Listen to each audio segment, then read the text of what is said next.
Anong ginagawa naman ng mga ito eh? Lagi niyang ginagawa. Nagpaalam na masama. At sigurado mabibiktima na naman siya ng patibong ni Peter. Ito ang hinahanap ko. Kapitan Hook!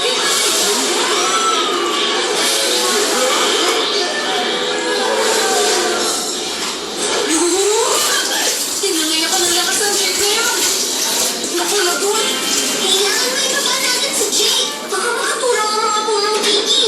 Mawalang gala na. Ginawang punong tiki. Pwede mo ba kaya tulungan na makababa si Jake? Oo naman mga bata. Gawin niyo na mga kasama. Ipumapit niyo mabuti. Ayos na. Salamat mga tiki. Ayos! Naibaba natin si Jake sa ita at meron pa tayong dalawang gintong coin. Kunin na natin at umalis. Alis? Wala pa kayong nalilimutan mga bata? Ha?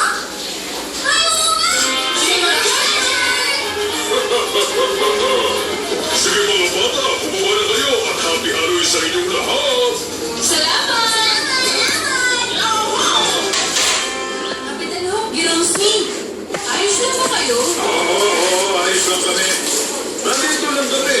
Nagpapahinga lang kami sa lahat ng kalokohan ngayong gabi ito. Pwede po ba kung magmungkahi, Kapitan? Mas masaya po siguro kung susubukan natin sumunod sa regulasyon tulad ng mga bubuy. Yung kukuha lang po tayo ng para lang sa atin. Ganon? Oo, sige, bayag ako. Sa pagkakataong ito, hindi ko nakukunin lahat ng kayamanan sa loob na lalagyan. Tama ang gusto niyo, Kapitan Hook. Masaya po ako para sa iyo, Kapitan. Masaya? Oo. Alam mo, hindi ko na nga kukunin lahat ng kayamanan sa loob na lalagyan. Hahayaan ko na lang si Jake at ang mga bubuit na kunin ang bahagi nila. Pagkatapos, kukunin ko na lahat ng kayamanan na kuha nila. Ay, naku. Talagang itsura ang pang-Halloween ng Fire Pyramid ni Kapitan Smith! Oo, talagang pinagkamalahan. Ay, naku, bakit ako nakaharang sa tahanan? Umatas ka pa muna, Smith. Paunahan natin pumasok ang mga bata.